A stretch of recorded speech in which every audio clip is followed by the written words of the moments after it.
Le tablier routier du pont de Québec est en fin de vie et Olivier, son remplacement, fait du surplace. Clairement, et là, il y a des gens dans la région qui veulent de l'action, Rosalie, parce que la surface de roulement du pont de Québec, on sait qu'elle est finie depuis 2014. Il y a un rapport d'inspection qui l'a clairement démontré et faut un remplacement complet. Sauf que les pourparlers entre Québec et Ottawa traînent et la responsabilité, il faut le dire, du tablier routier, c'est celle du gouvernement du Québec.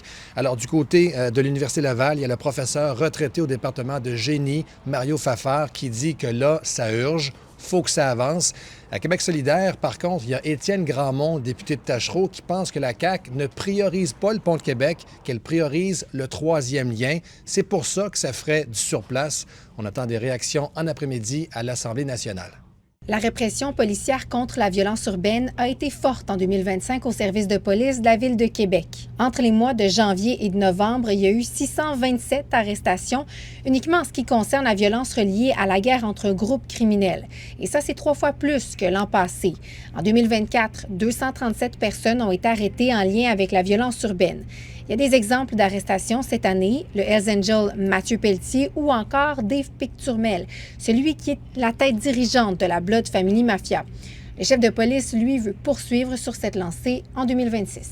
Le service de protection de l'incendie de Québec a une nouvelle directrice. C'est Julie Fortin qui occupera le poste bientôt et elle sera la première femme à diriger le service de façon permanente. Mais cette nomination-là, ça étonne l'Association des pompiers professionnels de Québec. Pourquoi? Bien parce que selon le syndicat, elle n'a pas les qualifications pour diriger les opérations sur le terrain lors d'un incendie. Et le syndicat rappelle aussi qu'elle est visée dans une plainte pour harcèlement psychologique, une plainte qui a été jugée fondée. De son côté, Julie Fortin invite l'association à la collaboration. Sa nomination doit être approuvée par le comité exécutif de la Ville.